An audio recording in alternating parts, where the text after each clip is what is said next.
I'm just a common man, drive a common van. My dog ain't got a pedigree. If I have my say, gonna stay that way.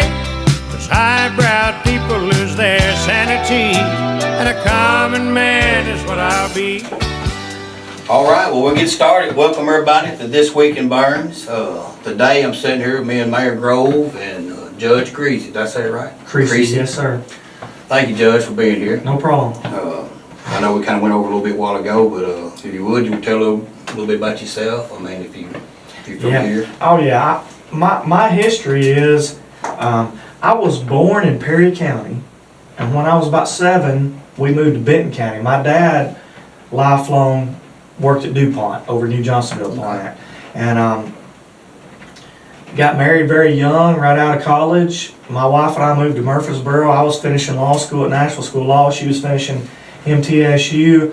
And then when it was the first time for us to get what I call our real place, real house or whatever, she thought about moving back to Camden. It's where her folks are from. And I'm like, need to be, about a 45-minute buffer zone. And so we looked around that 45-minute buffer zone, and we actually picked Dickson, moved to Dickson. Once we started having kids, my daughter was young, and probably right before she started school, we started thinking about, well, we probably should build a house and try to pick somewhere to settle in that where we wanted to go to school. And that wound up being, we were pretty impressed with Stewart Burns Elementary, and we moved to Burns then, and I guess that was 22, 23 years ago maybe. Yeah. Well, I mean, Burns is it's like a place, like kind of in the middle of everything, I mean, you go west, the east, it's kind of right in the middle. What's your? I worked downtown in Nashville for a while before I moved to my practice to Burns, and so being on the this side of town was pretty important, so I could kind of get out. Yeah. We'll walk through your history at Burns, and then after your wife, she's a school teacher at Burns now, right? That's right. So, and my daughter is too. My daughter teaches speech at Stewart Burns. My wife is a 5th grade math teacher at Stewart Burns, and she's pretty phenomenal, man. She loves them kids. And I'm gonna most people out here don't know your history. So what was your first history of being a part of the Burns community? Well, like anybody else, if you've been at Burns in the community and you're like me and you like to talk, it doesn't take long till you gravitate to a place called, like over here where J-Mart is now. Yeah. You're going to go in there and people start talking. Yeah. And before you know it, you're talking to folks in there. And then I found myself kind of sitting around over there. I'd come in before going to work sometimes in the mornings, and we would sit around and talk, and you'd enjoy that conversation. And hours would pass. Yeah. And then I've always been very involved in sports. By the time my kids start getting up a little bit and getting involved in sports, I was pretty involved. I coached baseball before I ever had kids, and been there for a while. I was president of Burns Little League out here, and that really expanded things because at least the people had to be zoned for Burns, to go to join the Little League out there. And so at that point in time, I really became involved. Then your daughter's in school, so you're involved in the school system. Once we moved out here, I live in Evergreen subdivision, right outside of the city limits. And so you got your neighbors. Every time I go anywhere, I'd go to the J-Mart over here. You wind up talking to people, and that's kind of how it started out. And then all the people who either played ball for me or the people that you play ball against, teams like that.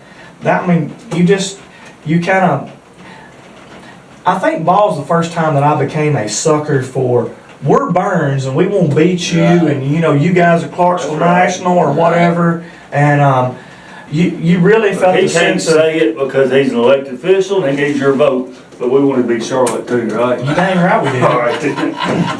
Hey, it's going to cost me some votes in North County. Hold on. This is going to cost me some votes, but I was undefeated against Charlotte in my career in baseball. We never got beat by Charlotte, ever. Well, that's what we know. You know what I'm saying? So there you go. So you step to that. You and Judge, our city judge, David Brogdon, y'all's law partners, right? Yeah. you know, Kurt Vandevort and I, when I first came to Dickson, Kurt Vandevort and I started a practice in Charlotte. That's why I love Charlotte, because we had an office there.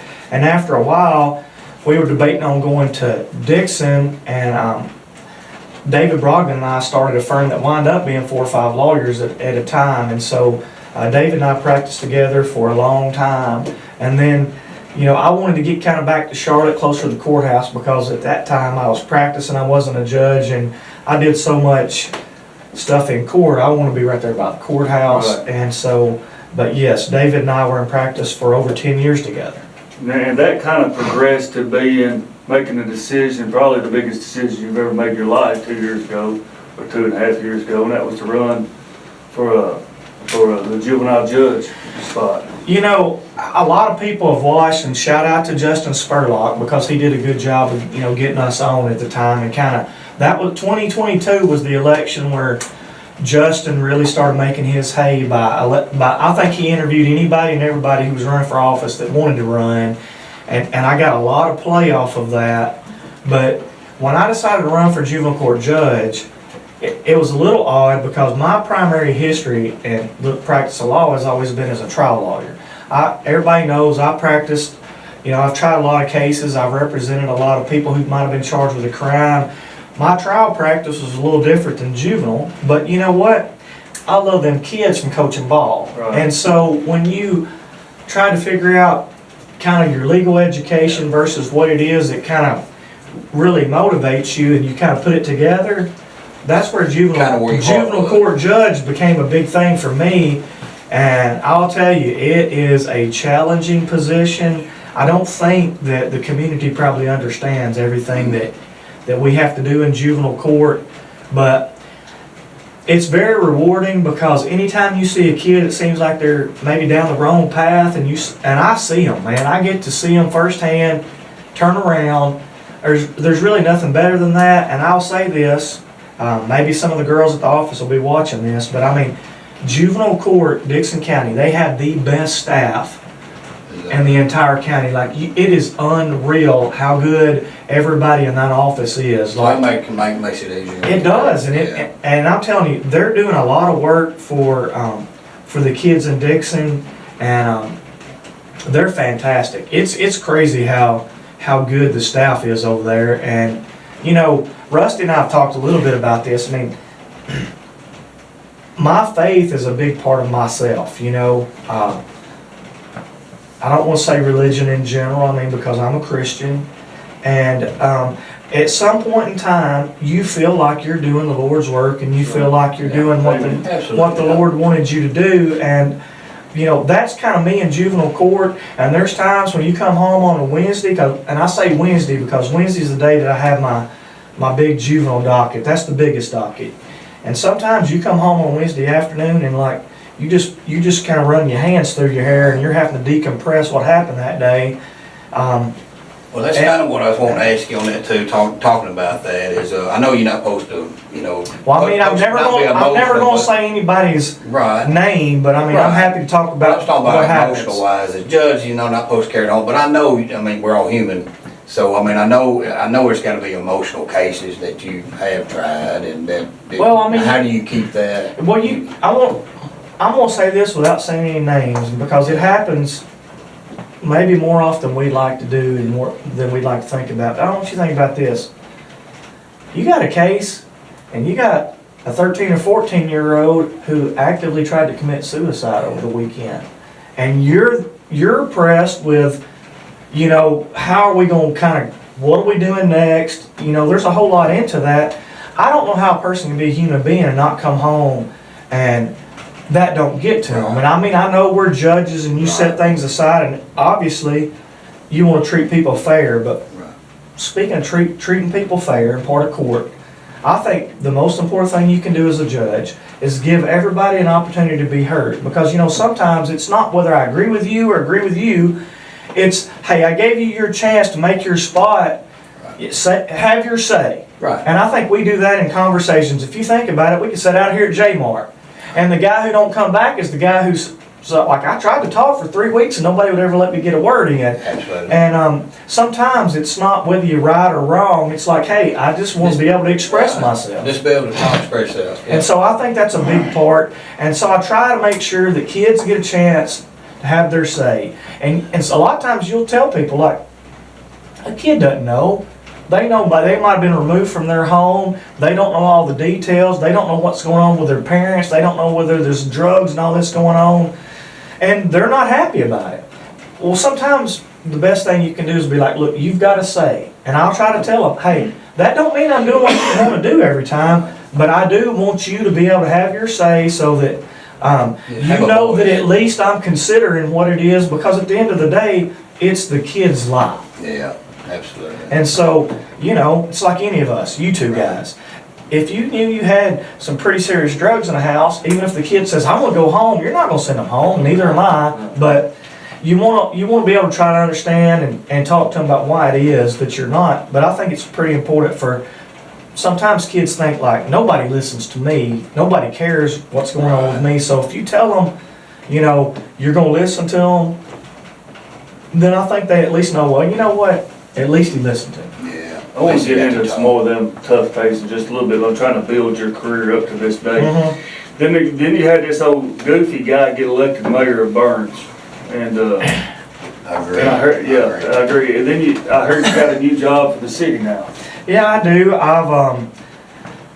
I've taken on city attorney for Burns, and you know, it's one of those deals where it's not like I was out trying to get that, but when you talk about Burns, it means something to me, and I felt like, you know, I kind of have the time. I'm in my spot as juvenile court judge.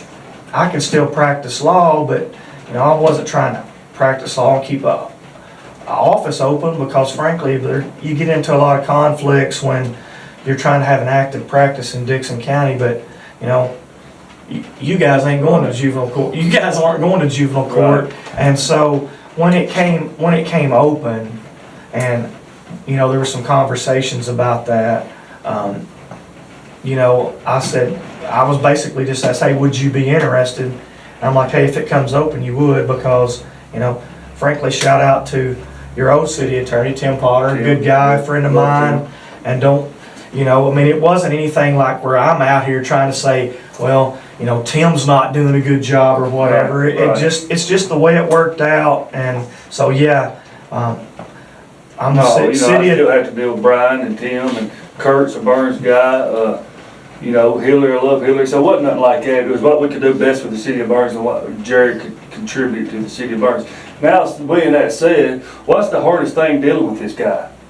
With Mayor Grove? Yeah, because I mean, I've got a pretty demanding agenda, and I want to know what's the hardest thing that you've had to do to adjust to me, because I'm the type of guy that wants something done today, yesterday. I was going to say the biggest thing is, and I told you this, and I'm going to say it here on this, you know, there was a movie called Colors. Do you remember the movie Colors? Well, you know, there's that young cop who comes in there and says, hey, let's, you know, go down there and arrest everybody. We're going to get on them right now. And he said, hey, let's walk down there and get them all. Get them all. Yeah. And that's kind of like, you're right, Rusty, he wants it done yesterday. And if something hits on his mind, he goes at it. It's really not that different than people I've had as partners practicing law and stuff with before. And so, I mean, I get it. But sometimes you kind of got to let things develop a little bit. So kind of the hardest part with him is pulling him off of it, because he will go 100% all the time. Let's get this moving. And my biggest part is like, hey, hold up just a minute. It doesn't happen. It doesn't happen. He has to tell me that first. Oh, it doesn't happen overnight. You got me out there, you got me in Bilac, want me to start tearing roads up, building sidewalks. I'm like, hey, Russ, we gotta sit back now. Yeah. We gotta If the go-to and get it done was as fast as what's in his mind, dude, Burns would probably have like a 5-story, like 25 restaurants over here, and we would have a downtown corridor that's like, that matches Nashville, downtown Nashville, but you know, that's what would happen if, Jared's good if he had his way. Jared's good about, you know, he's good about calming it down, so I listen to him. So let's go now let's ask the tough questions, and some of them you're not gonna be able to answer, and I get it. Me and Jason, just two guys sitting around dipping snuff. Like when we was in school, and I had this conversation with Hillary Hall the other night, and when we was in school it was different. You had authoritative people that would whoop your butt in school. Right. And if you acted a fool, you went to Andy Jackson, your predecessor before mine. Right. And everybody was scared of Andy Jackson. Yep. Pack your suitcase and bring your toothbrush. Yeah, bring your you know. toothbrush, yeah. He told me at one time and I didn't come back. No, don't come back. You know what I'm saying? And I had this deal, you know, and this is me. You know, me and Miss Hall was talking, and Dr. Sutherland's on a podcast, and this can be something I talked to her about too, so you can see it too. But why can't we whoop the piss out of some of these kids? You can. Bottom line is you can. Here's one of the things that's happened. Everybody, and I know this because my wife's a teacher, and I hear it on a daily basis of things that's, you know, happens or whatever. Somewhere down the line, everybody's kind of got lawsuit crazy, and you're scared of we're going to file a lawsuit. And if you've ever been involved in a lawsuit, you can understand it, because you know what? It don't ever happen as quickly as you would like. It's drug out, and you're like, man, I don't want to go through that again. And so I think somewhere along the way, that's kind of what's happened, is we're like, you know, you're worried about that. You know, parents, everybody wants to have a right. And somewhere down the line, I had the same thing you did, Rusty. We had teachers, and probably somewhere down the line, somebody got a paddling they didn't deserve. Well. But you know what? I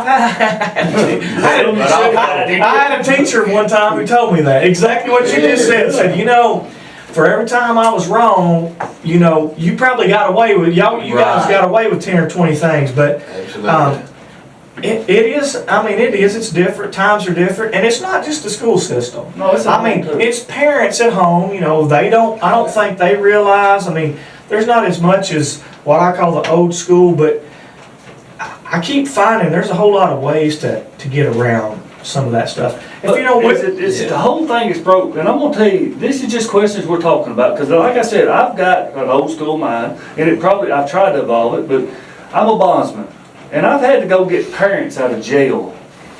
An example, it was in Cheatham County a year ago. A kid spit in a mama's face. She slapped this kid across the mouth. She goes to school, says, my mama slapped me in the mouth. Goes to the sheriff's department. Sheriff's department goes to DA, write an aggravated child abuse warrant.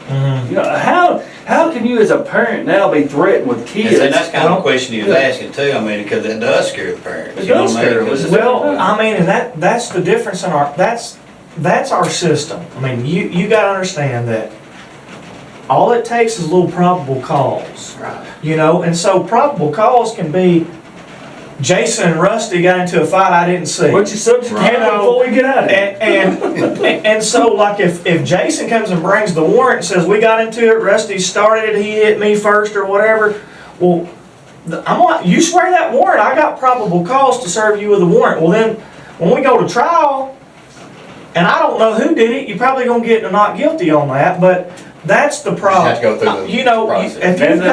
if you got some probable cause, and that's probably what happened to the parent that you specifically said, you know, the officers had probable cause to issue a warrant, but then when you get to the bottom of it, you're like, well, it's probably something that was just no more than. Is the law changed any since the time, or is it just they just used it more? I think it's probably just used more. The law hasn't really changed a lot as it relates to something like that. We're talking about child abuse or something, and you know, we have more legitimate child abuse cases. And the more you get, just take yourself, I don't care, call you a magistrate, somebody who's going to issue that warrant. When you have more kind of legitimate ones, then your radar goes up. And I think no matter who you are, the initial side of it is going to be, we're going to proceed with caution, because the last thing you want to do is send a kid home that you think is being abused. And so you're probably gonna act a little more cautious and start that case. Well, then the more facts that come in, and unfortunately in a criminal case, those facts a lot of times don't all get together until trial. Sometimes they may come along and your lawyer's enough to talk to the district attorney about, hey, look, here I got more facts and stuff, and maybe you wind up getting your case worked out before you ever get to trial. But it's still a process. It's a stressful process. It's a but I can costly see process. I can see how that can be though, 'cause like you're saying, I mean, it could be something really, like you could be really getting abused, you know, man, if they let it go, let it go. well, and But you can tell the difference from me and abused kid. If I go home today and correlate, my mama taught me raising up, one thing you never do is spit somebody. They spit on Jesus. Absolutely. That's what I was told, don't spit. If Coralie's is, if she loses her mind, has temporary sanity and spits me in the face, I'm not gonna do what Jesus does. I'm gonna do what Shot Grove would have done to me, and I'm gonna whoop her butt. So, but if I get arrested, I get arrested. She won't never spit in nobody else's face the rest of her life. hey, I'm telling you, first fist fight I ever got into in my life was probably first or second grade, and it's because somebody spit on me. And I mean, that's pretty much low. But you hear people are scared. Parents are actually scared to parent now because kids will threaten them. Yeah. With the law, you know, so I don't know what kind of society. Yeah, I know but there's I a don't bunch know of what you would do about timeouts and that. things like that. I know that. Well, but yeah, well, I think at the end of the day, that's a parental choice. it is. They put you in jail. I'm gonna give you an example. My son was 7 years old, about 7 years old, and he comes home one day and he's like, you know, I could yell child abuse, and the neighbors hear me yelling child abuse or whatever, and they called the police, and the police would come out here and you'd get arrested. He's probably 7 when he said that. And I said, you know what, here's what we're gonna do. I said, the best law enforcement officer I know in Dickson County it will take them 5 minutes to get out here. And I said, so we're gonna go out on the front porch, you yell child abuse, and then when you do, I'm gonna hit the clock to start, and it's 5 minutes. Yeah. And 33 seconds later, I got him pinned down on the ground on the front yard.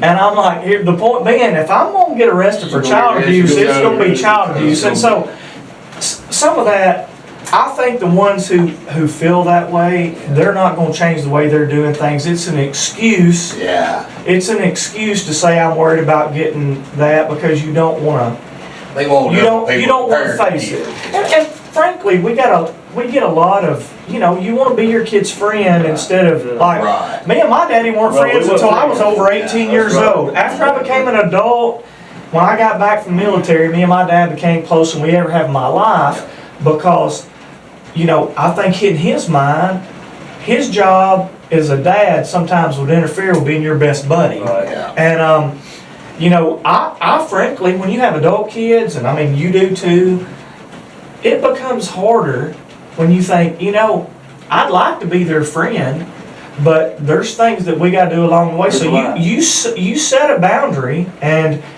if you're doing a pretty good job, they understand what that boundary is. Okay. And I was lucky because I had 2 good kids, and you know, didn't have a lot of problems or whatever. But no, some people can get scared out of it. But I think at the end of the day, if your goal is I really want discipline, and another thing too is this, and I see this sometimes, you can't wait till they're 13, 14, Right. and you've let them do everything they wanted to do for 13, 14 years, and then now I need to try to break it down because hold on, I see this as a problem. Well, it's a whole lot harder to take somebody who's been had their way for 13 or 14 years. And I've used that same model as coaching. Like we got tryouts today. I come in hard because I've learned over my years of coaching. You can't start out easy and go hard, but you start out hard and go easy. You get the respect, then you can kind of like ease off, you know. I'm glad you said that because that's another thing. Some people think that somehow me walking in the door, and I don't care what I've done, I haven't earned any respect. Like, you know, some people think they walk in the door and somehow they've got some respect. And I mean, I can tell you when you're dealing with kids, it also, I mean, let's face it, as much as I just got through talking about kids, let's turn that mirror around too, because if I want to go the easy way and say, okay, well that's fine, y'all get on your phone, you get on your whatever, and you go to your room, and you let them do all that stuff, you know, and you have no input on, how it is, you haven't talked to them about how their day's gone and stuff like that, well, you know, that builds up after a while, and then so you think, well, they're a little disrespectful to you. Well, you know what? Because I haven't been involved enough, because when you're involved as a parent, I don't really know any parents who are involved. At the end of the day, their kids don't go, you know what, I got some respect for my mother, my father, because they see day in and day out what they do. But if I just turn one on their phone for 5-6 years, and because it's easy for me, Right. you know what? Then they start getting a smart mouth or whatever. Well, I mean, a little bit of that needs to fall back on me, because you can't just say, well, I'm your mom and I've earned this respect. Well, I mean, your kids grew up. They know Right. they know Gotta get what to used to respect that. or not, you know? Yeah. Same way with your grandparents. I mean, they're not around the grandparents that much, but you can tell some of them, like, Yeah. they respect their grandfathers, their grandma. Absolutely. You know, and they might only see them once every month or two, but you know, they are not even going there. That's kinda It's like just my the way, grandparents. it's just the way they hold Yeah, themselves. just why the house have never Yep. been whooped by them and all, but I respect them. Just like you said, I mean, they's kind of involved. They want to know what we's doing. They kind of let us help them, you know what I mean? I've worked with my papa and I respect him, you know. Well, I didn't want to disrespect him. So. I would say something that I was always told, that as I get older and in the job I do now, I think of it a little bit differently, but I mean, I was always raised with it because I said so. Yeah. You know, because I said so. Yes, sir. That's what my dad. But sometimes, you know, and I started this with a lot of coaching, and I've always told a kid, and I've told a parent, I said, I'm never going to ask your kid to do something that I haven't coached them to do. Right. And so when you think of it that way, it's not because I said so, because that doesn't get back to the kid. But, you know, you hold them accountable. If you've told them, this is how we're going to do it, these are the consequences, well, there's a clear plan out there, and you didn't operate under it. But when there's not a clear plan, whether you're a coach, a teacher, a parent, if there's not a clear plan, well, then that's where you're going to get some problems. And it's not always, at that point, it's not one-sided parent or the kid. It's because, you know what, we didn't know what's going on. One thing, I know it's hard, and look, I'm an elected official. I'm a county commissioner and a mayor. And you kind of I do sometimes, I try to be approachable. I like talking to people. But you understand, it's a tough, because all I do is hear people's problems and what I need to do and what I need to get done. So I'm kind of unapproachable at times, because hey, I got a life, I got a family, kids, other things going on, and you kind of, when you go through your day, you kind of like, I don't want to hear your problems anymore, because I've heard them, that's all you hear, and people don't understand that, is how much your elected officials really care, and how much they never hear, hey, you're doing a good job, hey, I need my road fixed, this needs to put a sign up here. But as a judge, you're in a unique position even more so, because you're still a political position. Every 8 years you got to run, but you're a very approachable guy too. But you got that. How approachable are you, and what are the rules? I know, because judges got different rules, because you know, I can't come talk to you then go before you. Right. So, and I don't think people understand that. Well, there's rules to it. As long as it's not about your case, like, you know, you don't talk to anybody about their case. That's what's called ex parte, and you don't talk about your case. Like, you know, there's not a scenario where somebody comes over and, hey man, I need to come meet with you or whatever, and they will talk about their case. What are you going to do about my case? Well, that's a no-no. That's hard, because you went out on the campaign trail, you asked them for the vote, and they feel like they're your friend. Then they come up there and they say, hey Judge, and you can't, then they're like, all right, but I voted for him. They don't understand the rules, right? No, they don't. Sometimes they don't, but you know, in general, I think the biggest thing you can do is you let them know what the parameters are. Like, I don't care if you're my best friend. I'm like, hold up. Do not talk to me about, you know, the case. Do you get we that can a lot, talk. We can talk about. Or people know that. I think for the most part they get that, and sometimes I have to tell them. And I mean, don't forget, I practiced law for 27 years. So sometimes I'm gonna have people that come in, and I don't even know. Maybe you're the Foster family. Maybe you're somebody that's kind of sidelined in that case, and so, you know, obviously the petition's filed, and I don't see your name on it, so I don't get off of it. And then I'm like, okay, it's just a matter of disclosure. And I think when you're just honest and you go, hey, I know them, I like them. You know, we have common friends. And then somebody decides, well, that's too much, they want to get off, well, I'll get off the case. Yeah. Because at the end of the day, no matter what anybody else says, and this is the same thing I think goes for when you're in court. If you had your fair shake, people get mad over your decisions, but when you really get mad is when you feel like somebody didn't even give me a shot to tell my side of the story. Now, if you tell me your side of the story, most people understand you can't win. Both sides aren't going to win sometimes. If you're in a custody battle, both sides aren't going to win. Okay. But you know what? If you had the chance to give your say or whatever, and I mean, judges, from the bench, you kind of get to say some stuff, and I'm kind of like, I've always been this way. When you're talking about kids, don't say me. Let's talk about your child. Let's talk what's in their best interest. And if this ain't you, and this ain't her, what would, if you heard this story at Walmart, which way you going on it, and I mean, I think when you get able to, and it's impossible when it's your child, it's your case, but if you can somehow find a way to be like, at least he listened, he acknowledged he listened, he even mentioned some things that I brought up, and then you try to explain to him the reason maybe you went the other way.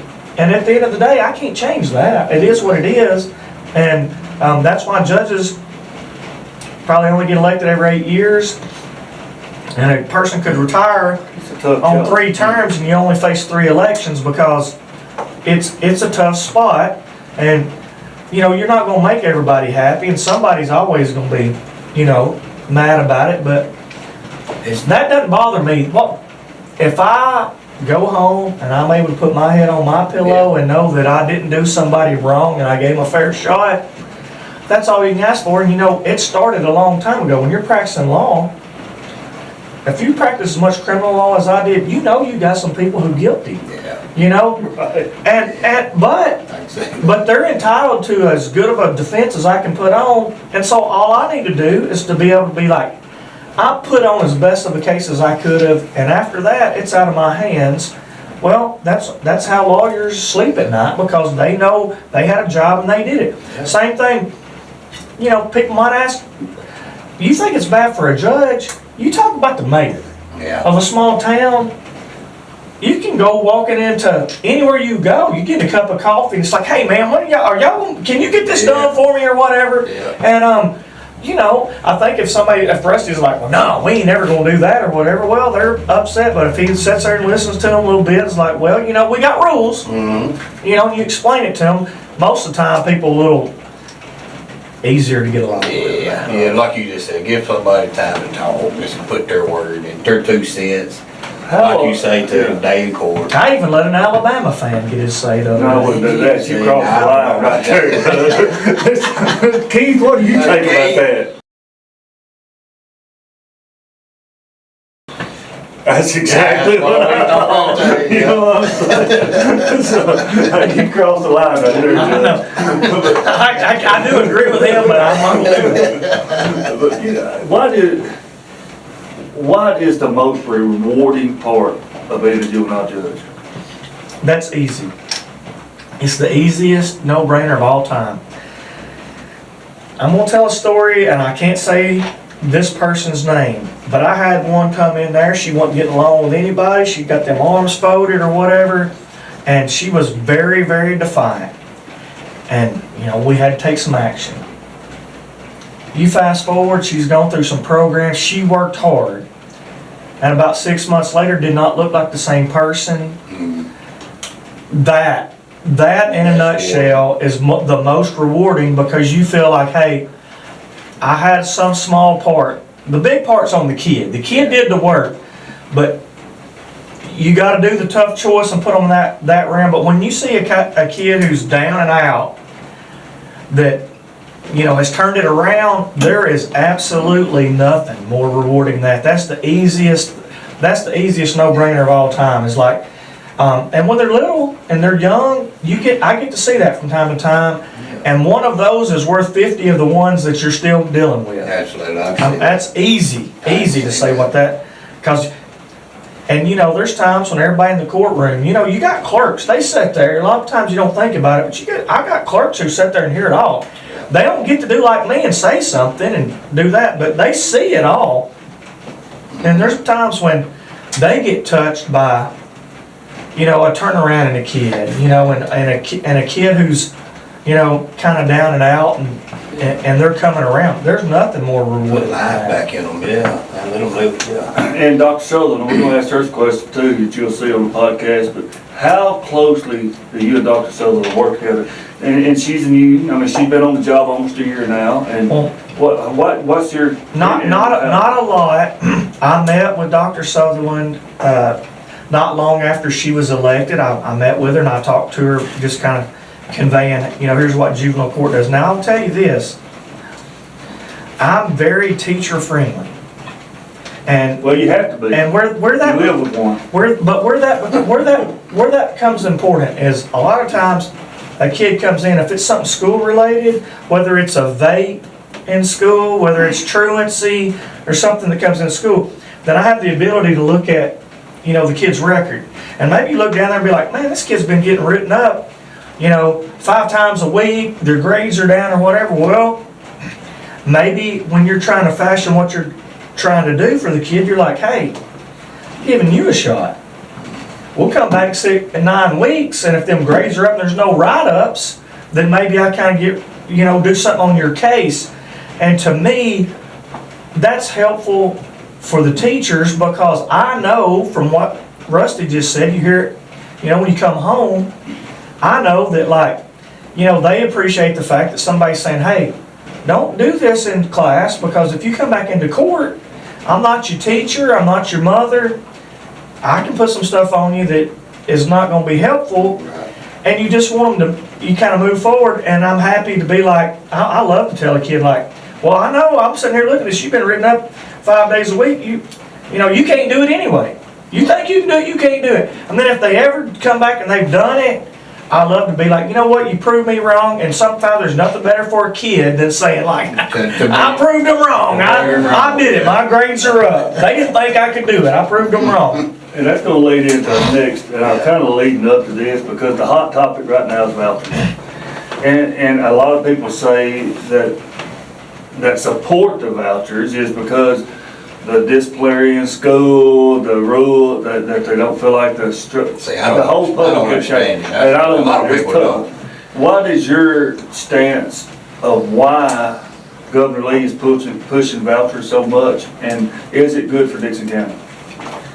No, it's not. I don't feel like it's good for Dickson County.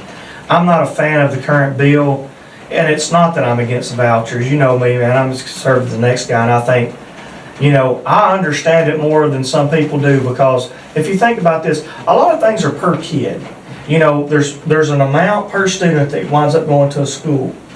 If you are spending your money and you're sending your kid to private school, you're like, well, what happened to my tax dollars? It's not going anywhere into my family. I just, I've got a comfortable living enough to where I can put my kid in private school, but now, what about my tax dollars? What am I getting? I'm getting zero for my tax dollars. So I understand where they're coming from. I don't particularly think this current bill is the answer, but there's a discussion somewhere about, parents having some input, and it's just like any other taxpayer.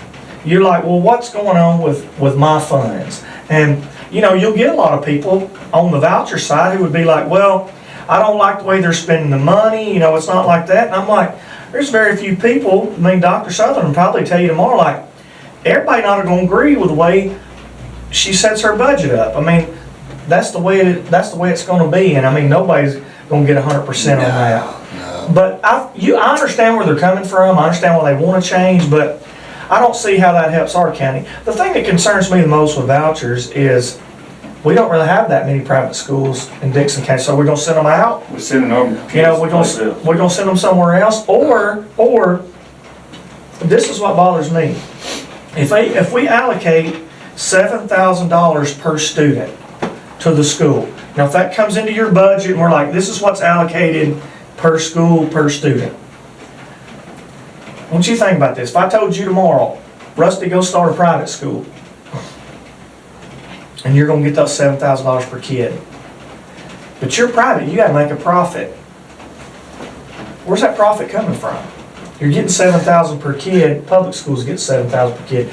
Are you doing that much better with your programs to justify it? And what scares me is you get some fly-by-nights that come in, Popping up private and it schools starts everywhere. popping up in their private schools to get to $7,000, and I'm like, that's not a lot if you think about a year's worth of education. You gotta pay a teacher, you gotta have a builder, there's a lot of expense that goes with that. If you're gonna turn a profit, it just feels to me like somebody's taking a loss somewhere. Like you're losing something along the way there. Why do you think the governor's so hell-bent on pushing this through? Because now I've seen where he's even offering $2,000 per teacher, which almost sounds like a bribe to me. Hey, y'all get behind me and push me this one time $2,000. Why is he pushing this so hard? Why is he wanting this to be his legacy? Well, I think part of that is because, you know, Governor Lee is from Williamson County, and Williamson County is more affluent. It's probably the most affluent county in the state. And it's hard to see things the same. If you're over there living in it, I'm sure he's getting a lot of people that, just like I said, I've been spending $36,000 a year to send my kid to private school, and I can't get any kind of return on my investment. My money's going to public school. I don't like the way they're doing this or that or whatever. So, I mean, he gets that in his ear and stuff a lot. And I think he gets a whole lot of, parents need to have a choice. They need to have a decision. And when there's no choice, you feel forced into something. And so I think that's the nutshell version, is that, he's had a lot of people in his ear that says, hey, we should get a choice. And when you think about it, it's hard to disagree with, more options, more choices. And so my problem is not overall about vouchers, it's the current system, because of what I just said. I don't know how that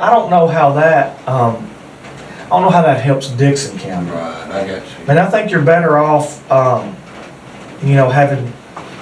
having more input, in your schools That kinda and gave me a stuff little like light on that. that, cause I don't know nothing about it. I ain't got kids, ain't never had kids, man. Oh, but So your that- taxes are funded it. I know, but I mean, that's fine, but I don't understand, I'm not kept up with the understanding, so when I hear them talk about it, I'm just lost. It's probably like a lot of people out there, don't know nothing about it, not understand. Well, and the political side of it, I mean, it's very easily, think about this, you can go up to the legislature and you're gonna be able to read and say, well, I got 10 comments from my voters, and one of them is like, my kid didn't succeed in public school, this was not successful and all that stuff, and you can understand it. But you're getting way over here and way over here. And Tennessee, especially Dickson County, somewhere closer to the middle, and maybe people in Dickson thought of it a little differently if we had, some more private schools or whatever, and I don't know the answer to it. I just know that, I don't see how this current bill. Is there a private school in it? Well, we've got Greater Things over here in Burns. We've got, do they still have the One out one? there across from Lowe's? Yeah, I know that was, for a long time, we had school there. Most of the time, the history in Dickson County of private schools has been that they've been more church-based, and you can kind of understand that, because, some people are like, I want my kids to not just learn, arithmetic and math. I have no problem. I'm all for them getting some Bible during the day. And so that opens that up of things that you might not necessarily get in public And there is a school. problem. Look, me and Dr. Sutherland had this discussion, open discussion at the county commission meeting last year when she presented her budget. And I won't talk to her about it, and I don't mind talking. I'm a commissioner and I feel like I be. We've increased our school budget. I think it's running about $93 million right now. If you look back 10 years ago, I think it was 50-something million. But we had 9,000 something kids in the school system 10 years ago, and we're down to what, 7,600, which, a lot. And I can't. You asked Dr. Sutherland, you asked Mayor Rob, where's the kids going? And they say, well, we're kind of a retirement, people moving in here every day, we're building houses and not bringing kids. A lot of them say, well, there's a lot of homeschool going on. There ain't that many private schools going out of Dickson. I don't think there's that. Where is the kids going? Well, you do have a larger number of homeschool than you've ever had before. And, that's... Did that start like when COVID started maybe, and then it just kind of went on from there, or not? No, Not really. it's been It's been a 10-year trend. It's been a pretty large trend, and there's a number of reasons that somebody might decide to homeschool their kids. I mean, it might be, I'm tired of my kid getting in trouble at school all the time. Now I'm headed to juvenile court, see Judge Creasy, and I just soon put them in, homeschool. And then you have others who, are like, hey, I'm trying to put them on a really advanced track, and I don't feel like the school's keeping up with what I want to do. I mean, if you homeschool your kid, I mean, you might have a kid taking calculus when they're in the 6th grade or something, Right.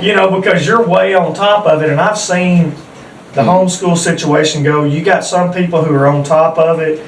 They're educated. They got a curriculum, and I mean, those kids are coming out of there highly intelligent, highly educated. I wonder sometimes about the social aspects of it, because what's important sometimes is, the social aspect of. I mean, that's the social aspect of our whole generation now, because if you go, and my kids are bad as anybody, you got 4 kids sitting on the couch, they're like this, they're not communicating no more. Is this the change of our society? Is this I think a lot of it is not riding the bus no more. That's Well, why I ride my bus. I learned a lot riding the Well- bus, and you see parents dropping them all. I think you're right about that a lot of times. I like to see kids that are sitting around at a table and they're all on their phone. I'm like, hey, y'all Well, text. adults are like that too. I'm like, y'all texting each other. You texting each other. We're losing a little bit of the ability to communicate one-on-one with each other. And you see that because you'll see some kids who, what they text or their ability to write's way different than them talking to you. We lose some of that because, it's just generational. We were taught you shake a man's hand firm, you look a person in the eye whenever you're talking to them. Well, I mean, a lot of times they don't get that because most of the people they've communicated with has been by text or on their phone, and so. Where's the hair to? Where's another 15 years? I mean, you see a lot of adults too. You go in the restaurant, I mean. Oh, that's what I'm saying. Adults have Adults changed. and And that's why I like coming over here, Jason. It's Look, hard to predict. once It's a hard to week, we'll predict get what together, happens sit next. out here and drink a beer and just talk. Yeah. Just carry on about the old days. And Right. I think we're getting, man, it's a scary situation to me to sit Well- and think about where we come Where we're from and going. where we're going. Here's where I think we have to be very careful. On the flip side of that, we have some of the smartest kids rolling now.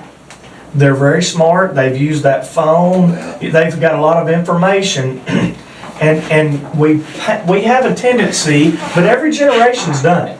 Every generation's done it, to put them in a corner and be like, well, that new generation, well, you think about this, if you're not necessarily exactly like that, you keep saying like, I guess I might as well join the new generation because I'm not getting anywhere because everybody thinks I'm, the new generation. Well, that's the same way from, I don't care, we had the hippie movement, well, them, whatever, then we got the 80s and, everybody had a mullet, and all that, and like, what are they even wearing? They don't even know how to wear their hair right. And That's true. so every generation has a little something, but what we can't forget is some of our traditional values we've always had. We still have a lot of kids that are really good kids who are doing things the right way, and they're going to make a difference for us. And so when you ask where's it going, I think our biggest part is, in a way, it gets easier for them. And I'll tell you why. I mean, my son's an example. He's a senior in college, and I'm like, the opportunities that's available for somebody who's willing to work, who's willing to look a man in the eye and willing to shake a hand firmly and does things like that, the competition level's not near as high as it was when I got out of college. There might be 50 people exactly like me, and there's no rhyme or reason for why I get chosen for a job over somebody else. I don't think you can find as many now. Yeah. But with that being said, we have some good ones, and elected officials are always going to be the same. I don't think there's going to be a day when we're going to just be on our phone and that got you elected. I still think in a county election, whoever, if it's county mayor, if it's mayor of a town, they're still going to go out and see the people. And so what you hope is at that point, who's going to be the type of person who's even going to dedicate some time to public service? Well, it's going to be the person who kind of still has that right frame of mind. And so that's where I think we're able to save the traditional values, is because, you know, a lot of them, my son's way smarter and more mature than I ever was at 21 years old. Yeah, I say look. And so, you know, yeah, there's gonna be some 21-year-olds that don't wanna get out of their basement and play games 100% of the time and love and stay on the computer. Well, they're probably not running for county mayor next time, or board of education, or whatever. Let's talk about that, because we do got a county mayor election in 2 years, and Bob's retiring, and I've often told people, I think social media, you take anybody that's qualified to be the CEO of our county, and I'm talking about the CEO. He's not paid for really what a CEO of his position should be. So if you want qualified people to run for county mayor, it's going to be somebody that's already got a better job and don't got to get to expose their family to Facebook and get paid up on social media. So you want good quality, you want quality candidates, but why would a quality candidate take a pay cut and then expose his family, himself, to ever put half information on social media? Well, because at the end of the day, the numbers may be dwindling, but what drives that person can't be financial. It has to be a sense of public service. And in your mind, you're thinking, okay, if I stayed CEO of this company, I'm making more money, but how much of a difference am I making? You don't get that sense of public service. Think about this. Probably all of us have a charity that we feel strong about. Well, that's complete donating your time, your money, your efforts because you feel strongly about it. Well, you know, there's still always going to be some people that feel strongly about their community or whatever it is they're doing, and they get their sense of self, and they get their sense of doing things by feeling like they're serving their community. And so that's where we're going to keep having. I'm telling you, teachers are the same way. Like, it's crazy to think right now, but your teachers out there, your teachers are professionals. We have, you know, if you took a sample and said, how many master's degrees do we have in Dickson County, I guarantee you that most of the people who have a master's degree in Dickson County are teaching. Somewhere they're in the education system. And so, you know why they're still doing it? Because if you think that those people can't go get a job making more money, they are. And some of them are doing it. And we drive them out. You know, we make it harder and harder and harder. But the ones that are staying, when they get home, they feel like they've made a difference. There's some kids that whatever they're doing, I don't care, maybe they're teaching social studies or science, they feel good about those kids, and that's the cornerstone of the future. Yes, I wish we paid more money, then you have more applicants. And then if we pay teachers more money, we would have, you know, you would think maybe we get better schools and some people stay in it that are getting out. But then we get beat up for raising taxes because it's got to come from somewhere. But at the end of the day, it's really about that person's, you know, their sense of doing some public service work. I mean, I kind of see it, you. I was going to ask you. I was about to say. I was going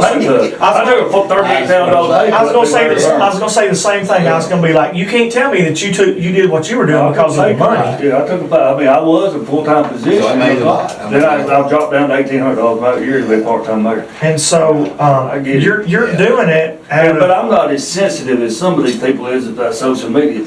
I don't care what people say, because I was watching, I don't get on there, and I tell everybody, when I got elected mayor, I'm not gonna govern the city of Burns off Facebook. I'm not gonna do it. I'm not gonna respond to you. If you wanna come see me, you got my phone number, come to my office. But I was watching some things over the health department the other day, and I was thinking, you got so many people that get on here and write these things about this long, and they think they're educated, and there wasn't a true statement in none of it. I was thinking, that wasn't nothing they say is true.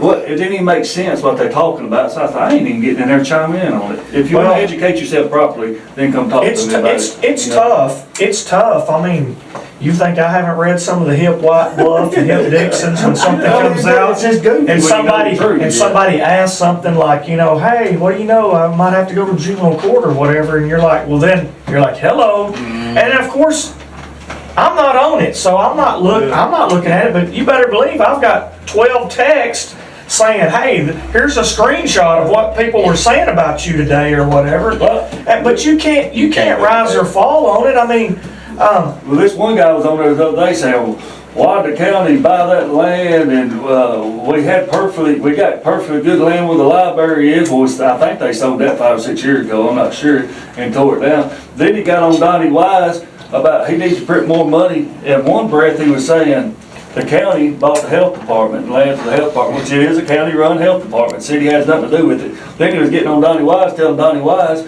he needs to invest. I don't think that's good. What happened?